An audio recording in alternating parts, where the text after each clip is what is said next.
Hello everyone. Today it's April 30th, 2020, officially the last day of April. This is MJ.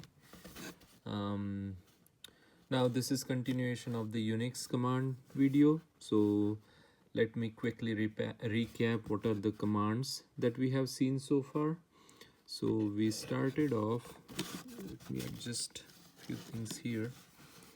We started off with mkdir, then touch command, followed by ls, ll, fifth was pwd, then cd, seventh one was who am I, and eighth one was who. So to quickly recap, mkdir creates a new directory, touch command creates an empty file within a directory, ls will give you list of all the files and directories, ll will give you detailed list of all the files and directories within the current directory, pwd will give you the present working directory, cd will help you change the directory to some other directory, who am I will give you your username, and who will give you list of all the users that are currently logged in to your system. Now let me draw the tree or directory structure that we have been working on for past couple videos.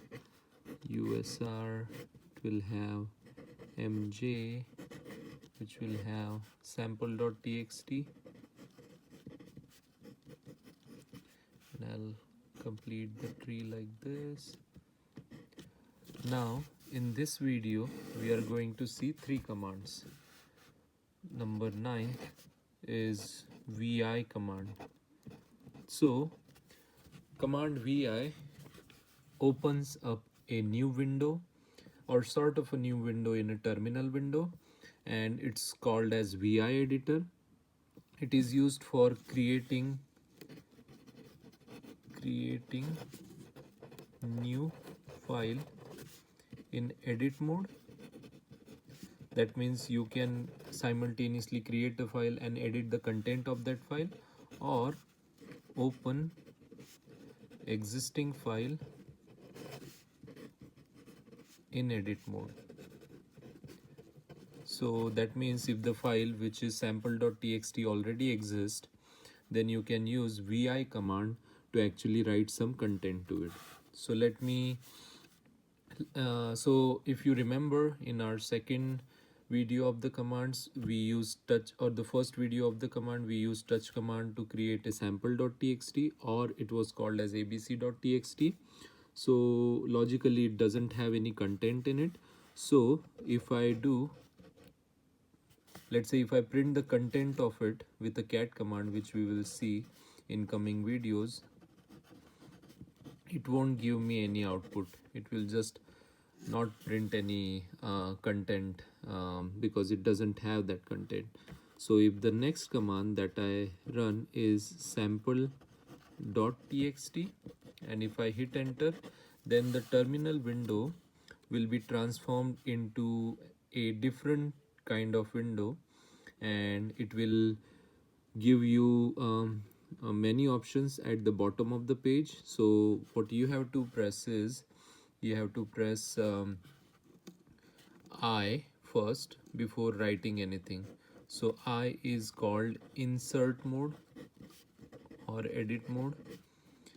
As soon as you press I, the top of the screen will change to a cursor which looks like this. So here, let's say if I start writing like this, typing, this is sample.txt, enter, this is MJ. Now you need to know the command to save this file.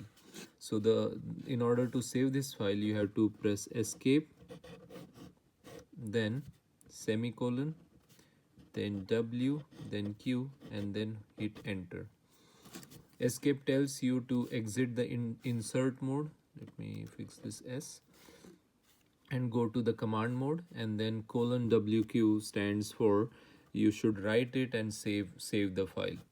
So as soon as you do that, sample.txt will not be empty anymore.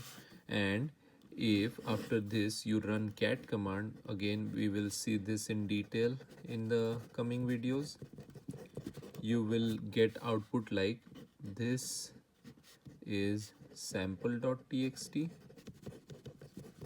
and second line will be this is mj.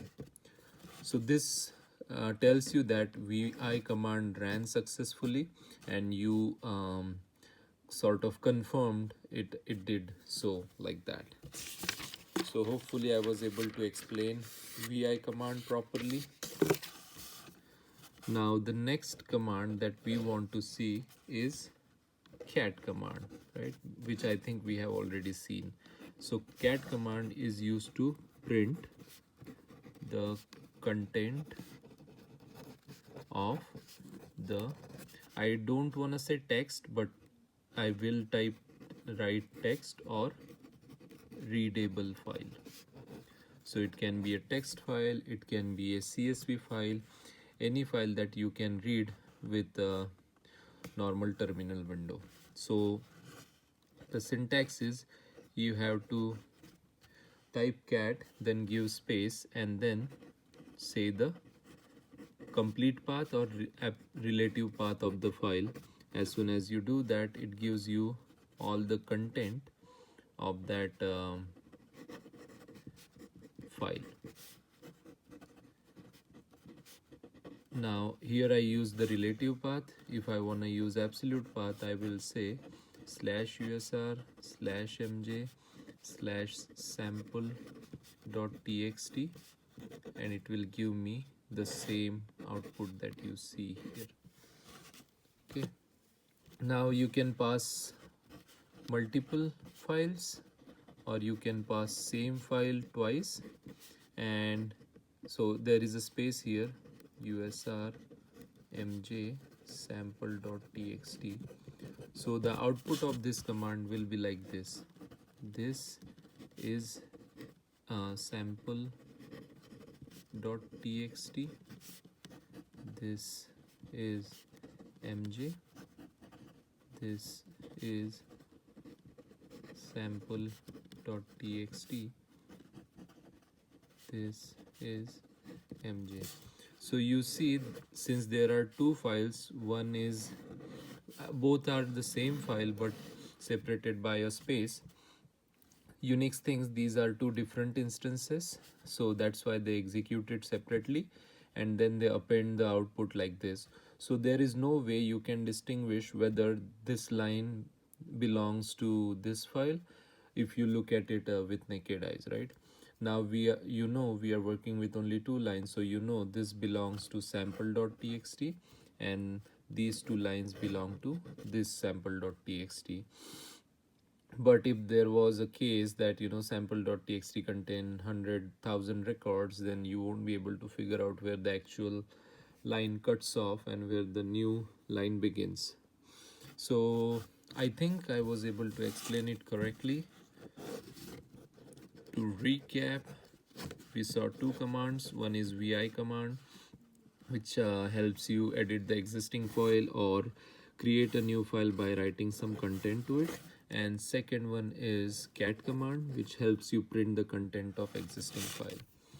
Hope you liked it. Like, comment, and share. Subscribe. This is MJ signing off. See you tomorrow. Bye bye.